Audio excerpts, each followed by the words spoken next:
स्वागत है साथियों। दृष्टि क्विक बुक के समरी लेक्चर में आज हम लोग पढ़ने वाले हैं मराठा साम्राज्य। तो इस बुक में मैंने कहा था कि मेडुअल में एक टॉपिक दिया है मराठा साम्राज्य को, तो इसको भी आज यहाँ कवर कर लेते हैं, तो जिससे आज ये मेडुअल हिस्ट्री का जो पूरा है वो इस बुक में कंप्लीट हो जाएगा। इसके बाद हम लोग मॉडर्न हिस्ट्री पढ़ेंगे और उसके भी सारे फैक्ट्स बहुत जल्दी मेरी कोशिश होगी बहुत जल्दी मैं पूरी बुक जो है वो कंप्लीट करा दूँ आपकी। इसके बाद हम लोग ज्योग्राफी को कंटिन्यू करेंगे। तो जो लोग नए हैं वो प्लेलिस्ट विजिट करें, जहाँ से वो सारे चैप्टर्स जो पिछले हैं वो सारे अवेलेबल हैं, जिनके मैंने सारे पॉइंट हाईलाइट किए हैं और कोशिश करी कि उनको ऐसे एक्सप्लेन करूँ कि आपको एक स्टोरी की तरह पूरा बुक समझ में आ जाए। शुरू करते हैं मराठा साम्राज्य। तो मराठा साम्राज्य में जो सबसे नाम अग्रगण्य है वो शिवाजी का है। तो शिवाजी के पिता का नाम शाहजी भोसले था। ये पहले अहमदनगर बाद में बीजापुर की सेवा में आए। इनकी माता का नाम था जीजाबाई और उनके संरक्षक थे दादोजी कोंडदेव। इनके आध्यात्मिक गुरु भी पूछे जाते हैं, वो थे रामदास। तो जब दादाजी कोंडदेव की मृत्यु हो जाती है तो जो शिवाजी हों पूना जी की जागीर का कार्यभार संभालते हैं। इन्होंने कई किले जीते जो थे 1646 में पूना के पास तोरण का किला, 1648 में पुरंदर का किला और 1656 में जावली का किला जीता मराठा सरदार चंद्रदाव मौर्य से।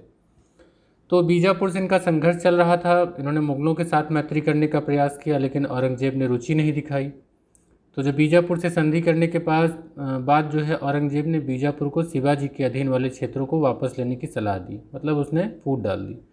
बीजापुर के जो शासक थे उन्होंने अपने सेनापति अफजल खां को शिवाजी को कैद करने के लिए भेजा, लेकिन शिवाजी ने बड़ी चतुराई से उसकी हत्या कर दी। मराठा साम्राज्य का बहुत डिटेल में वीडियो है जो मैंने पढ़ाया हुआ है, 3 पार्ट में करके है। उसको वाइट बोर्ड पर मैंने खुद पढ़ाया हुआ है। आप प्लेलिस्ट में जो मेरा आधुनिक भारत का इतिहास है, जिसको मैंने ऑन कैमरे के सामने आके मैंने खुद पढ़ाया हुआ है, उसको आप ज़रूर देखिएगा, क्योंकि वहाँ आप एक बार जब देखेंगे तो आपको स्टोरी के तरीके से बहुत सारी चीज़ें कॉन्सेप्ट वाइज आपको क्लियर हो जाएंगी कि कौन से शासक आते हैं, कब कौन से किले जीतते हैं, शिवाजी का प्रशासन कैसा है।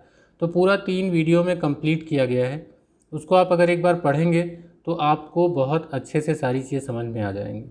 ठीक है, उसको पढ़ना मत भूलिएगा। प्लेलिस्ट में विजिट करिए। इसके लिंक भी मैं यहाँ आई बटन में दे दूँगा और उसके जो लिंक हैं वो डिस्क्रिप्शन बॉक्स में भी अवेलेबल हैं, प्लेलिस्ट में भी अवेलेबल हैं, वहाँ से आप देख सकते हैं।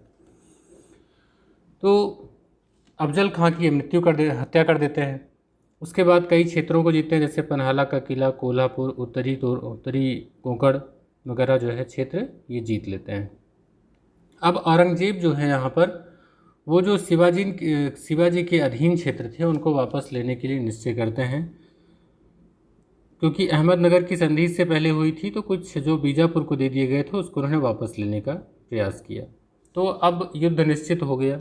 उन्होंने मुगल गवर्नर शाइस्ता खां को भेजा। शाइस्ता खां ने कई किलों पर अधिकार कर लिया, पूना, कल्याण वगैरह के किलों पर, लेकिन शिवाजी ने शाइस्ता खां के शिविर पर छापामार हमला किया और शाइस्ता खां को घायल कर दिया। ये बात औरंगजेब को पसंद नहीं आई। उनको लगा कि ये इनको परास्त नहीं कर पाएंगे, तो वो क्या करते हैं, शाइस्ता खां को वापस बुला लेते हैं और आमेर के शासक जयसिंह को शिवाजी से निपटने का दायित्व उनको सौंपते हैं। और जो शाइस्ता खां थे उनको बंगाल का गवर्नर बना करके भेज दिया गया कि आप जाइए बंगाल का काम देखिए। तो जयसिंह जो है वो शिवाजी से निपटने के लिए एक नीति तैयार करते हैं कि शिवाजी को चारों तरफ से घेरा जाए। बाद में होती है पुरंदर की संधि। तो शिवाजी विवश होकर के पुरंदर की संधि करते हैं। तो इसमें शिवाजी के कई किले ले लिए जाते हैं। तो इसके प्रावधान जो हैं आप देखेंगे तो मराठों के हित में नहीं थे। तो शिवाजी को अपने 23 किले, जिनकी जो आय थी वो 4 लाख होड़ प्रति वर्ष थी, मुगलों को दे देने थे और 12 किले अपने पास रखने थे। तो 23 किले हाथ से निकल रहे थे इस संधि के जरिए।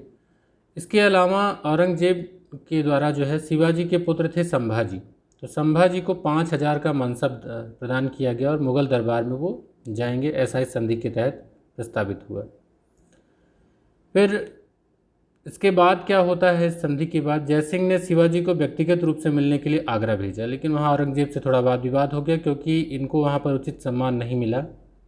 उनको उन मनसबदारों की श्रेणी में खड़ा किया गया जिसको उन्होंने समझा कि मेरे साथ उचित सम्मान का व्यवहार नहीं किया गया। तो उनसे विवाद हो जाता है और शिवाजी को कैद कर लिया जाता है। फिर 1666 में औरंगजेब की कैद से वो फरार हो जाते हैं और पुनः सूरत को लूटते हैं 1670 में। तो सूरत की जो पुनः लूट होती है 1670 में। 1674 का समय जो है वो महत्वपूर्ण है, क्योंकि अपना जो राज्याभिषेक है वो रायगढ़ के किले में करते हैं, और जो राज्याभिषेक की प्रक्रिया है वो काशी के पंडित गंगा भट्ट द्वारा कराई गई। इस अवसर पर इन्होंने कई उपाधियां भी धारण करी, जैसे छत्रपति जो सर्वाधिक प्रसिद्ध है, हैंदो धर्मोद्धारक, और तीसरी है गौ ब्राह्मण प्रतिपालक की उपाधि धारण की, और खुद को सूर्यवंशी क्षत्रिय घोषित किया। तो एक छोटा सा यहाँ पर इनके बारे में इन्फॉर्मेशन इन्फो बॉक्स शेयर किया गया है। मराठा साम्राज्य के संस्थापक के रूप में शिवाजी का नाम है। इनका जन्म है 1627 में सिवनेर की पहाड़ी दुर्ग में। सिवनेर की पहाड़ी दुर्ग में होने की वजह से इनका नाम शिवाजी पड़ता है। शाहजी भोसले इनके पिता थे। ये बीजापुर के सुल्तान के यहाँ प्रथम श्रेणी के सरदार थे। माता थी इनकी जीजाबाई। संरक्षक थे इनके दादोजी कोंडदेव। गुरु थे रामदास। राज्याभिषेक होता है 1674 में रायगढ़ में, और रायगढ़ इनकी राजधानी होती है, और इनकी मृत्यु हो जाती है 1680 में। तो ये रहा शिवाजी का एक इन्फो बॉक्स यहाँ पर जो आपको दिया गया, इनबॉक्स किया गया है। इनके राज्याभिषेक से क्या होता है कि इनको जो अधीन शासक की हैसियत से देखा जाता था, अब स्वतंत्र संप्रभु शासक बन जाते हैं, और उन्होंने 1677 में अपना अंतिम अभियान किया, जिंजी और वेल्लौर के किलों को जीता। 1680 में शिवाजी की मृत्यु हो जाती है। अगर शिवाजी की प्रशासनिक व्यवस्था देखें तो यहाँ से सबसे ज़्यादा क्वेश्चन पूछे जाते हैं, क्योंकि बहुत ही व्यवस्थित केंद्रीय शासन था शिवाजी का। इसमें छत्रपति की स्थिति सर्वोच्च थी। आप जानते हैं इन्होंने छत्रपति की उपाधि धारण करी थी। तो इसके अंदर सभी कार्यपालिका, विधायी और न्यायिक शक्तियाँ निहित थीं। सबसे महत्वपूर्ण स्थान था अष्टप्रधान का। ये अष्टप्रधान क्या था? तो ये 8 मंत्रियों का समूह होता था। इसमें 8 मंत्री होते थे। तो ऐसा क्वेश्चन पूछा गया है कि ये जो मंत्रिमंडल था, क्या आज के मंत्रिमंडल जैसा था? थोड़ी तुलना पूछी जाती है। तो यहाँ ध्यान रखने वाली बात है कि आज के मंत्रिमंडल से थोड़ा अलग था। क्यों? क्योंकि ये सभी जो मंत्री होते थे वो व्यक्तिगत रूप से जनता के प्रति उत्तरदायी नहीं थे, लोकसभा जैसे आज कहते हैं। ये जो है शिवाजी के प्रति उत्तरदायी थे, यानी कि शासक के प्रति उत्तरदायी थे, और वो स्वतंत्र निर्णय नहीं ले सकते थे। उनकी भूमिका सलाहकारी होती थी, शिवाजी पर बाध्यकारी नहीं थी। ठीक है, तो ये ध्यान रखेंगे अष्टप्रधान की बातें। अब वो अष्टप्रधान में कौन कौन से थे, इनका नाम भी पूछा जाता है। तो सबसे पहले हैं पेशवा। पेशवा था प्रधानमंत्री। क्या कार्य था? सामान्य प्रशासन से संबंधित सभी सैनिक और असैनिक कार्यों को देखता था। इसकी विशेष भूमिका जो थी वो अर्थव्यवस्था से संबंधित थी। ठीक, तो बहुत महत्वपूर्ण था पेशवा का। बाद में देखेंगे तो पेशवा ही सर्वप्रमुख हो जाता है मराठों का, लेकिन शिवाजी के समय छत्रपति प्रमुख था। ठीक, सरे नौबत ये कौन था? सैन्य विभाग का प्रमुख था। तो सैनिकों की भर्ती, वेतन का बंटवारा, जागीरों का इंतजाम, सैन्य सामग्री की व्यवस्था इत्यादि जो कार्य हैं वो ये करता था। बाद में आप देखेंगे कि जब पेशवा आते हैं, पेशवा बालाजी विश्वनाथ, तो सेना की भर्ती के काम के लिए सेना करते पद का सृजन करते हैं। ठीक, तो ये भी आगे चल के आएगा। तो सरे नौबत जो है वो एक इसका अष्टप्रधान का प्रमुख मंत्री था। तीसरा है आमात्य या मजमुआदार। तो ये राज्य की आय व्यय का लेखा जोखा रखता था। इनके कार्य जरूर याद रखिएगा, और इनके जो शब्द हैं उनका जो अर्थ है वो भी इनसे पूछा जाता है अक्सर कर मिलाने के लिए। सचिव या सुरुनवीस, इसे चिटनीस भी कहा जाता था। ये राजकीय पत्राचार का कार्य देखता था। सुमंत या दबीर, बहुत बार पूछा गया ये क्वेश्चन है। तो एक तरीके का विदेश मंत्री था, ये विदेशी मामलों की देखरेख करता था। वाक्यानिवीस मंत्री, तो ये वाक्यानिवीस क्या था? जो वाक्या हुआ उसको लेखबद्ध करना, यानी कि राजा के दैनिक कार्यों को लेखबद्ध करना था। पंडित राव धार्मिक मामलों का प्रमुख था, और न्यायाधीश न्याय से संबंधित था। इसमें जो ये पंडित राव न्यायाधीश हैं, इनके अलावा सभी को सैन्य सेवा देनी होती थी। तो केंद्रीय प्रशासन अष्टप्रधान के जरिए संचालित होता था। प्रांतीय प्रशासन की बात करें तो प्रांतों में देखेंगे तो साम्राज्य को शिवाजी ने 3 भागों में बांटा था, उत्तरी, दक्षिणी और दक्षिणी पूर्वी। उत्तरी प्रांत के जो प्रमुख थे वो थे मोरोपंत पिंगले। कौन सा था इसमें? तो सूरत से पूना तक का क्षेत्र उत्तरी प्रांत था। मोरोपंत पिंगले इसके प्रमुख थे। दक्षिण में अन्नाजी दत्तो थे। दक्षिण में दत्तो, उत्तरी में पिंगले। ठीक, अन्नाजी दत्तो। और दक्षिण पूर्वी में दत्ताजी। तो ये तीनों के प्रमुख का थोड़ा सा मिलाने के लिए। दक्षिणी प्रांत में था कौन? तो समुद्र तटीय क्षेत्र, दक्षिण कोंकण का क्षेत्र। प्रमुख कौन थे? अन्नाजी दत्तो। दक्षिण पूर्वी प्रांत जो था तो सतारा, कोल्हापुर, दलनौन वगैरह, इसके प्रमुख थे दत्ताजी पंत। शिवाजी अपने क्षेत्रों को कहते थे स्वराज। तो शिवाजी के क्षेत्रों को क्या कहा जाता था? स्वराज। इनका जो प्रशासनिक व्यवस्था थी, विभाजन था, वो बड़ा महत्वपूर्ण है, क्वेश्चन पूछा जाता है इनमें से कई कि तरफ क्या था, मौजा क्या था, अलूटे क्या थे, बलूटे क्या थे, पटेल का क्या काम था, कुलकर्णी का क्या काम था। तो इनको देखिए, जो राज्य था उसको कहा जाता था महाल, परगना था प्रांत, जो जिला होता था गोलकुंडा और बीजापुर में वो था तरफ, तरफ कहते थे जिले को, और गांवों के समूह को कहते थे मौजा। इसमें गांवों में ग्रामीण प्रशासन में दो प्रमुख अधिकारी प्रमुख थे, एक थे पटेल और एक थे कुलकर्णी। जो पटेल थे ये राजस्व वसूली का काम करते थे और कुलकर्णी जो है भूमि की माप वगैरह का काम करते थे। इसके अलावा 12 अलूटे, अलूटे को कहा जाता था सेवक, और 12 बलूटे ये होते थे शिल्पी। तो ये प्रमुख थे, ठीक है। तो ये यहाँ से क्वेश्चन अक्सर कर पूछे जाते हैं, इंपॉर्टेंट है। सैन्य व्यवस्था कैसी थी? तो शिवाजी की सेना के जो प्रमुख अंग थे, तो पैदल सेना, पैदल सेना जो है, उसके बाद अश्व सेना, फिर नौसेना, तो तीनों सेनाएं यहाँ पर थीं। जो इनकी घुड़सवार सेना थी, यहाँ से क्वेश्चन पूछा जाता है। इसमें दो शब्द आते हैं, पागा और सिलहदार। तो एक थे पागा या बरगीर और दूसरे थे सिलहदार। तो ये जो पागा शाही घुड़सवार सेना थी, बरगीर, इनका मतलब क्या था ये पूछा गया है। तो दरअसल ये थी शिवाजी की नियमित घुड़सवार सेना। इनको अस्त्र शस्त्र वगैरह राज्य से दिए जाते थे और नियमित रूप से इनको वेतन प्राप्त होता था, किसको? पागा को। लेकिन जो है सिलहदार, इसको देखेंगे तो ये अनियमित सैनिक थे। तो जो युद्ध के समय में लूट वगैरह प्राप्त होती थी उसमें एक हिस्सा इनको मिल जाता था, वेतन इनको नहीं मिलता था। तो ये अस्थायी सैनिक थे, अनियमित सैनिक थे। इनका प्रयोग कब किया जाता था? युद्ध के समय ये अपनी सेवाएं प्रदान करते थे अपने, और ये घोड़े अस्त्र वगैरह भी इनको राज्य नहीं देता था, ये अपने अस्त्र शस्त्र घोड़े लेके आते थे।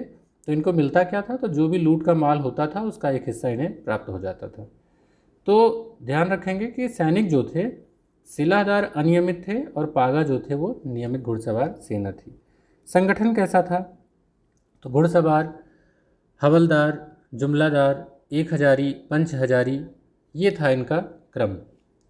तो इनका यहाँ पर डिस्कस किया गया है कि एक हवलदार के अंडर में होते थे 25 घुड़सवार और 5 हवलदारों को नियंत्रित करते थे एक जुमलादार। इसी प्रकार जो एक हजारी होता था उसके अंडर में 10 जुमलादार होते थे, और जो 5 हजारी होता था उसके अंदर में 5 एक हजारी को नियंत्रित करते थे। तो जो सर्वोच्च अधिकारी होता था इनका वो कहलाता था सरे नौबत। तो सरे नौबत सर्वोच्च अधिकारी था, और इसका क्रम क्या था ये याद रखेंगे कि सबसे छोटा है हवलदार, घुड़सवार तो मान लीजिए सबसे छोटा हो गया सैनिक, फिर जुमलादार, एक हजारी, पंच हजारी, सरे नौबत। तो क्रम ही आपका बन गया। यहाँ पर आपको क्रम दिया भी गया है, अक्सर कर यही आपसे मिलाने को दिया जा सकता है। तो हमने पागा और सिलहदार देख ही लिया और इनका क्रम भी देख लिया। सैन्य व्यवस्था। नौसेना किस प्रकार थी? तो देखिए नौसेना का भी इनके पास थी। जो कल्याण और कोलाबा है, तो खासतौर से कोलाबा शिवाजी की नौसेना का मुख्य केंद्र था। नौसेना में सबसे प्रमुख जो भूमिका थी वो आंग्रियों की थी, और सबसे प्रमुख नौनिक शक्ति जो उस समय की नौसैनिक शक्ति थी वो जंजीरा के सीधियों की थी। तो इनसे इनका कई बार संघर्ष हुआ। इसमें जो पैदल सैनिक होते थे ना उनको पाइक या पायक कहा गया है, ठीक, यहाँ पर एक इनबॉक्स किया गया इसको।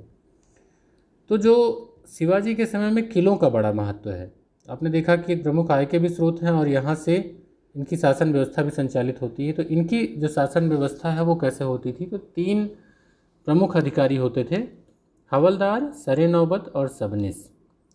इसमें जो सबनिस है ये पद ब्राह्मणों को दिया जाता था, और हवलदार और सरे नौबत जो है वो मराठों को दिया जाता था। हवलदार क्या करता था?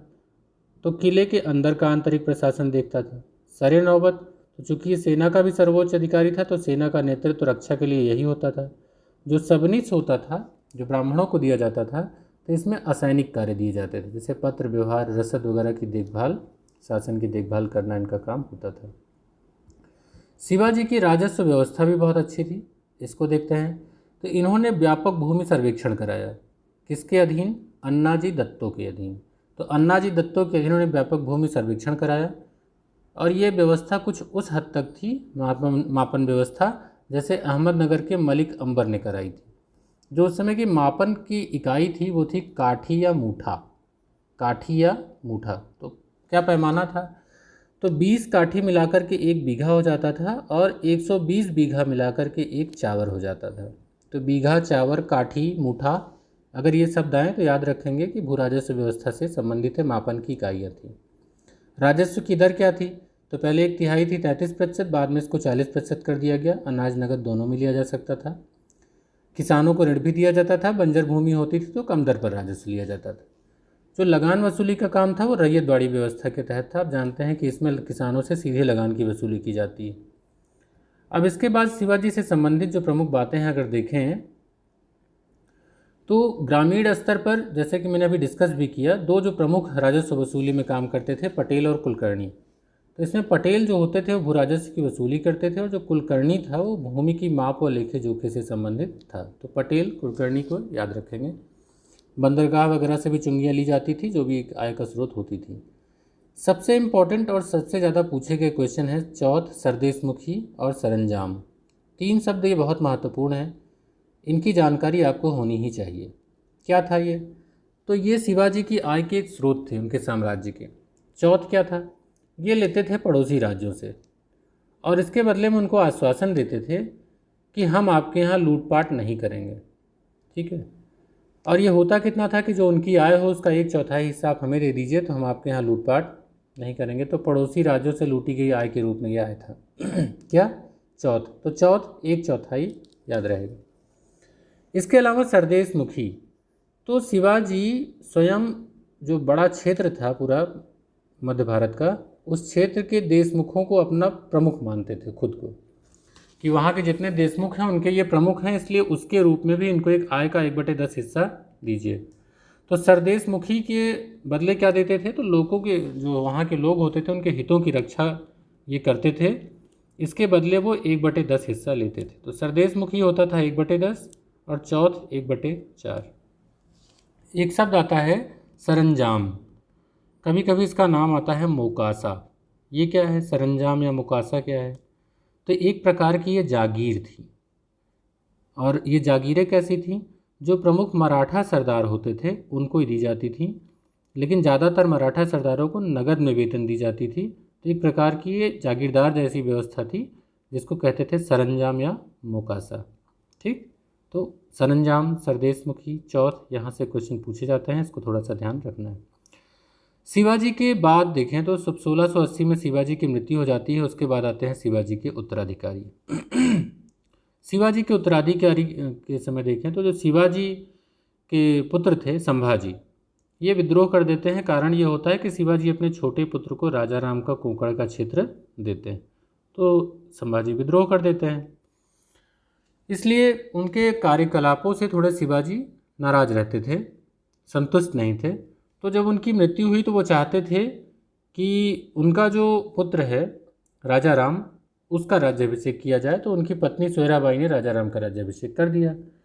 अब लेकिन संभाजी ने जो सेनापति थे उनको अपनी तरफ मिला लिया। सेनापति का नाम था हमीर मोहिते और उनकी सहायता से ये शासक बन गए। तो शासक कौन बना? संभाजी शासक बने।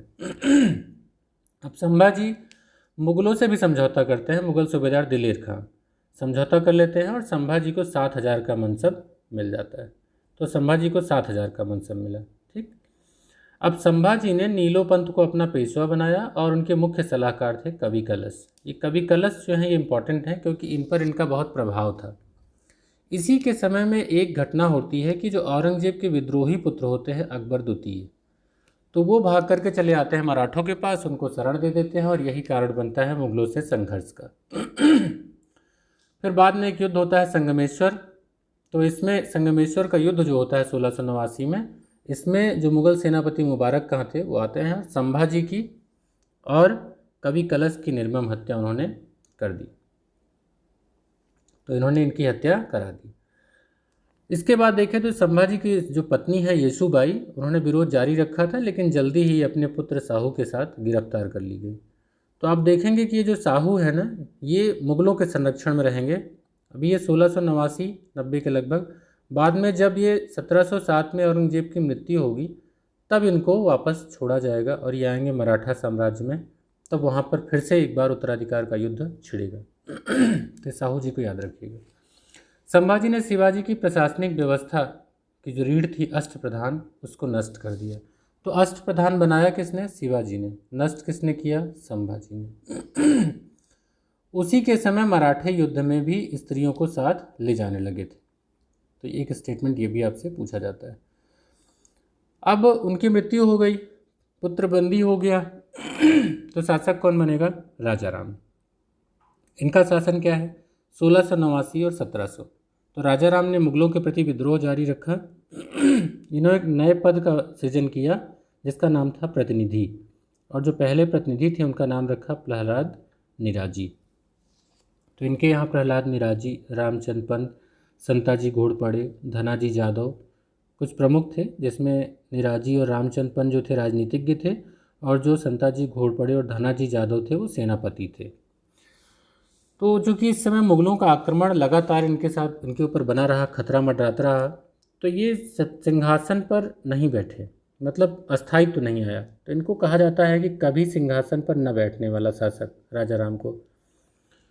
तो 8 साल तक तो इन्होंने जिंजी के किले में शरण ले रखी थी, जो शिवाजी का अंतिम अभियान था आरकाट के किले में। राजा राम ने सरंजाम प्रथा को पुनः शुरू किया। अभी सरंजाम प्रथा के बारे में मैंने बताया कि ऐसी जागीरें थे जो प्रमुख मराठा सरदारों को दी जाती थी। अगर इनका पलायन क्रम देखा जाए तो ये भाग करके सबसे पहले प्रतापगढ़ जाते हैं, उसके बाद पन्हाला, उसके बाद जिंजी और उसके बाद फिर सतारा। राजा राम के बाद देखेंगे तो राजा राम की पत्नी ताराबाई जो है उसके पुत्र शिवाजी द्वितीय की संरक्षिका बनकर के मुगलों के विरुद्ध संघर्ष जारी रखती हैं।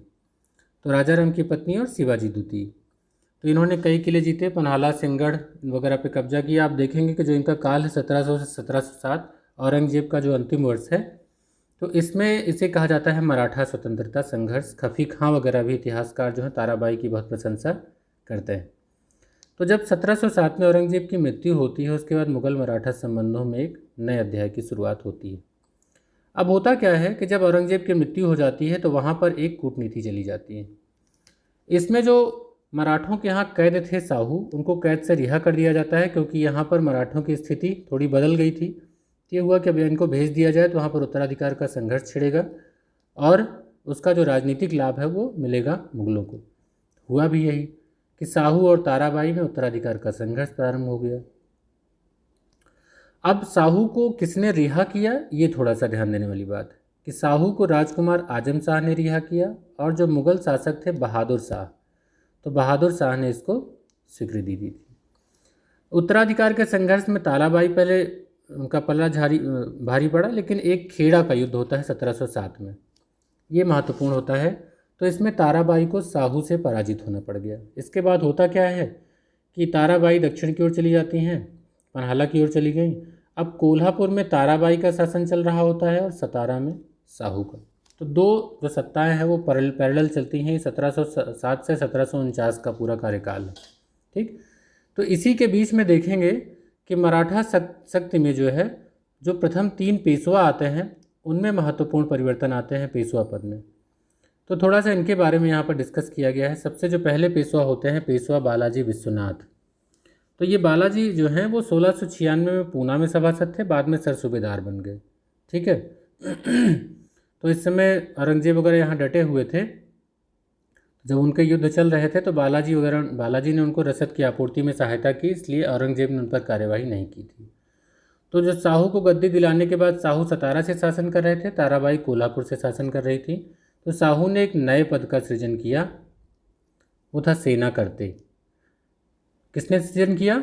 साहू ने सेना करते पद का सृजन किया। शुरुआत में मैंने एक थोड़ा सा आपको बताया था कि सेना पद का सृजन तो बालाजी विश्वनाथ के समय जरूर होता है, लेकिन सृजन करते हैं साहू जी। तो सेना करते सेना को संगठित करने वाला कहा जाता था, और ये पद दिया गया बालाजी को। तो बालाजी को ये दिया गया, और इसके बाद आप देखेंगे कि बालाजी बहुत ही प्रमुख अपनी भूमिका निभाते हैं जब फर्रुखसियर का तख्ता पलट होता है। तो मुगल शासक फर्रुखसियर के तख्ता पलट किसने कराया था? सैयद बंधुओं ने। तो सैयद बंधुओं का साथ दिया था बालाजी ने।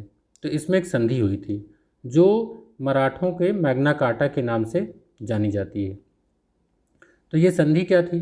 तो संधि में ये थी कि साहू को शिवाजी का स्वराज सौंप दिया जाएगा, जो मराठियों द्वारा जीते गए प्रदेश थे वो भी साहू को दे दिए जाएंगे, और जो दक्कन क्षेत्र में थे वो मराठों को चौथ और सरदेशमुखी का अधिकार मिल जाएगा। इसके बदले में क्या था? तो 15,000 मराठे घुड़सवार जो हैं मुगलों की सेवा में रहेंगे। और मराठा जो है वो प्रतिवर्ष सम्राट को 10 लाख रुपए खिराज देंगे। एक बात और रखी गई थी कि साहू की माता और रिश्तेदारों को रिहा कर दिया जाएगा। तो ये जो तख्ता पलट होता है, इसके बाद बनते हैं जो रफ़ी-उद-दर्जात, तो उन्होंने इस संधि को स्वीकार कर लिया था। और चूंकि इनको बहुत सारी चीज़ें साहू को मिल जाती हैं, इनको अपना पूरा साम्राज्य मिल जाता है, तो इसलिए रिचर्ड टेम्पल जो हैं इस संधि को मराठों का मैग्ना कार्टा कहते हैं। तो ये रहा बालाजी विश्वनाथ का कार्यकाल जो पेशवा पद पे आते हैं। इसके बाद 1720 में इनकी मृत्यु हो जाती है, तो इनके जो पुत्र होते हैं बाजीराव प्रथम, उनको पेशवा नियुक्त किया जाता है। एक स्टेटमेंट बड़ा फेमस है कि अब वक्त आ गया है कि जर्जर वृक्ष के तने पर प्रहार किया जाए तो हमारी सत्ता अटक से कटक तक स्थापित हो जाएगी। किसका कथन है? तो ये बाजीराव प्रथम ने साहू से कहा था, और ऐसा होता भी है। बाजीराव प्रथम ने हिंदू पदपातशाही के आदर्श का प्रचार किया, हिंदू शासकों को एकजुट करने का प्रयास किया, छत्रसाल बुंदेला की सहायता की, उससे कुछ प्रदेशों को वापस किया। जो बाजीराव मस्तानी है, तो मस्तानी बाई जो युवती है वो भी इन्हीं के समय में आती है, इनकी मुलाकात बाजीराव से होती है। 1724 में एक युद्ध होता है शकूर खेड़ा का युद्ध। तो शकूर का खेड़ा का युद्ध जो है, इसमें निज़ामुल मुल्क ने मुग़ल सूबेदार मुवारिस खां को शिकस्त दी थी, और इसमें जो है बाजीराव ने इनकी सहायता की थी। ठीक है। निज़ाम से संघर्षों की बात करें तो दो प्रमुख युद्ध होते हैं, एक 1728 में, एक 1737-38 में। तो 10 सालों के अंतराल पे युद्ध होते हैं। एक है पाल खेड़ा का युद्ध और दूसरा है भोपाल का युद्ध, पूछे जाते हैं ये। तो ये जो है बाजीराव प्रथम यानी कि मराठा पेशवा और किसके बीच में? निज़ामों के बीच में हुई। तो हैदराबाद और बाजीराव के बीच में ये मुख्यतः दो संघर्ष हुए। तो हैदराबाद से जो युद्ध होता है निज़ामों के बीच में, 1728 में पाल खेड़ा का युद्ध हुआ। निज़ाम दोनों में पराजित होते हैं, और इसके बाद वो संधि करते हैं पाल खेड़ा के युद्ध के बाद मुंशी शिवगांव की संधि। और जो 1737-38 में भोपाल का युद्ध हुआ था, इसमें भी निज़ाम हारते हैं और करते हैं दुरई सराय की संधि। तो इनको यहाँ संधि, युद्ध, समय किसके किसके बीच हुआ, इसको लेकर के थोड़ा सा पूछा जाता है, तो ये इंपॉर्टेंट फैक्ट हो जाता है। बाजीराव प्रथम के समय की प्रमुख बात देखें तो एक 1731 में होती है वारणा की संधि। इस वारणा की संधि के तहत जो कोल्हापुर के शासक हैं वो सतारा की अधीनता स्वीकार कर लेते हैं, और इसमें सबसे प्रमुख भूमिका जो होती है वो बाजीराव प्रथम की होती है। 1737 में ही बाजीराव ने दिल्ली पर आक्रमण किया और मोहम्मद शाह रंगीला को दिल्ली छोड़ना पड़ा। बुंदेलखंड पर भी मराठों का प्रभुत्व हुआ। बाजीराव प्रथम के बारे में देखें तो शिवाजी के बाद जो गुरिल्ला पद्धति का सबसे अच्छा संचालन किया वो बाजीराव प्रथम ने किया। इन्होंने पुर्तगालियों से सालसेट और बसीन भी प्राप्त किया, और संघीय ढांचे की प्रारंभ जो होता है इन्हीं के समय होता है, यानी कि साम्राज्य को कई भागों में छोटे छोटे क्षेत्रों में बांट देते हैं। जो प्रमुख मिलाने के लिए आते हैं, ये क्वेश्चन तो अनगिनत बार पूछा गया है। तो पूना से होते हैं पेशवा पूना में, नागपुर के भोसले, बड़ौदा के गायकवाड़, इंदौर के होलकर, ग्वालियर के सिंधिया, धार के पवार। तो ये प्रमुख जो संघीय ढांचा है ये इनके समय में ही शुरू होता है। इसके बाद प्रमुख पेशवा आते हैं बालाजी विश्वनाथ, तीसरे हैं। तो क्रम भी पूछा जाएगा, बालाजी विश्वनाथ, बाजीराव प्रथम, फिर बालाजी बाजीराव, 1740 से 1761। इनका जो प्रमुख नाम, प्रसिद्ध नाम है वो है नाना साहब। देखिए, एक प्रमुख संधि होती है 1750 में संगोला की संधि। ये जो संगोला की संधि है तो ये पेशवा इसी के बाद मराठा साम्राज्य का वास्तविक शक्ति बन जाता है, और इसे कहा गया है पेशवाओं के लिए राजनीतिक क्रांति।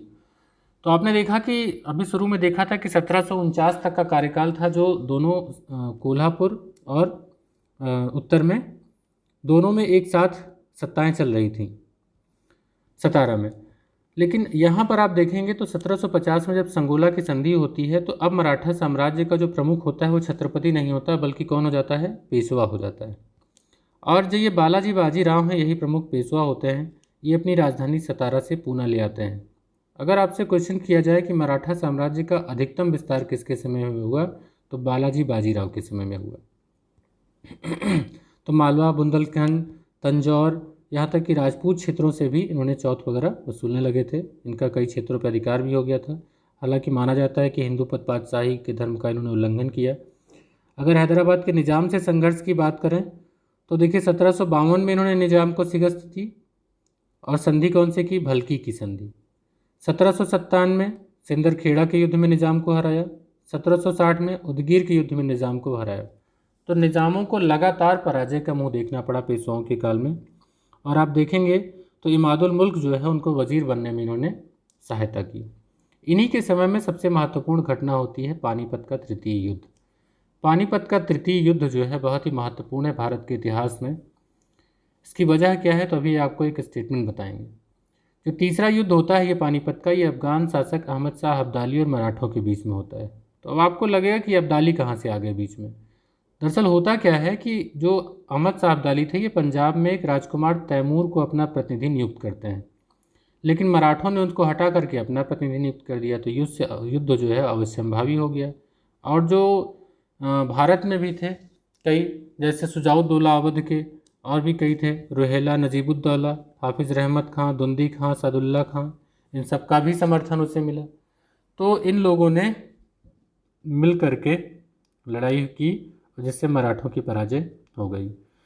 जो इस युद्ध था इसमें मराठों का नेतृत्व जो कर रहे थे वो पेशवा बालाजी बाजीराव के चचेरे भाई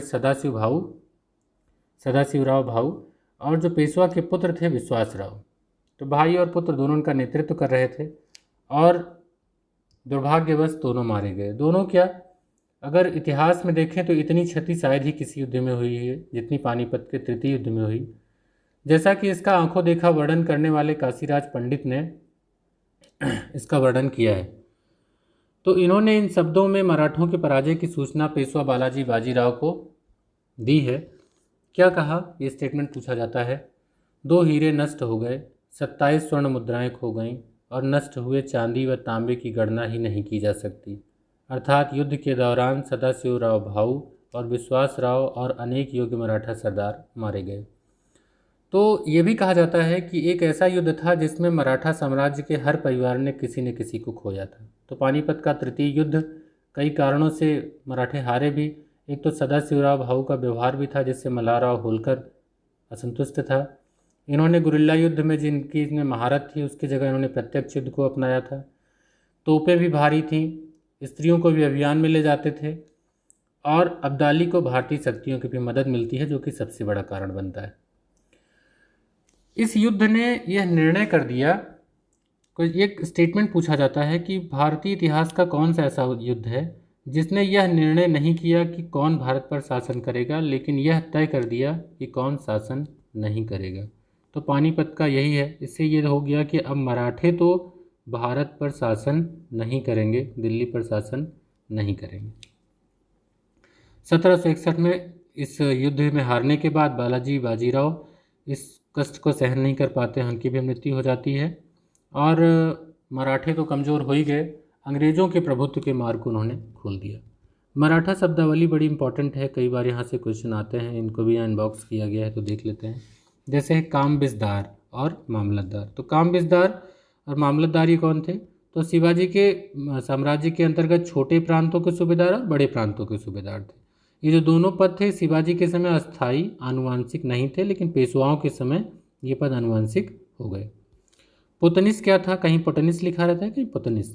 तो शाही खजाने की आमदनी व खर्चे की देखरेख। कारखानाविस अन्न भंडार का प्रभारी। कुर्जा पट्टी आपातकालीन कर था। पोल पट्टी युद्ध में लूटा गया अंश, मुख्यतः पिंडारियों से संबंधित था। फितना ये क्या था, तो राजनीतिक फूट या मनमुटाव का लाभ उठाकर दबाव और समझौते की रणनीति। इस प्रक्रिया के द्वारा मराठों ने अपना सर्वाधिक साम्राज्य विस्तार किया। एक शब्द आता है हुजूर दफ्तर। तो ये हुजूर दफ्तर क्या था, तो पूना में पेशवा का सचिवालय था हुजूर दफ्तर। इसके बाद आता है मिरासदार या मिरासी। तो वह वर्ग जिनका भूमि पर वंशानुगत स्वामित्व होता था वो कहलाता था मिरासी या मिरासदार। और वतन जो है एक अरबी शब्द है, अर्थ तो इसका है जीविका का स्रोत, लेकिन मराठा साम्राज्य में किसी भी व्यक्ति को उसकी सेवा के बदले प्रदत्त भूमि अनुदान जो था वो वतन कहलाता था। तो सेवा के बदले अगर भूमि दी जाती थी, भूमि अनुदान, तो वो कहलाती थी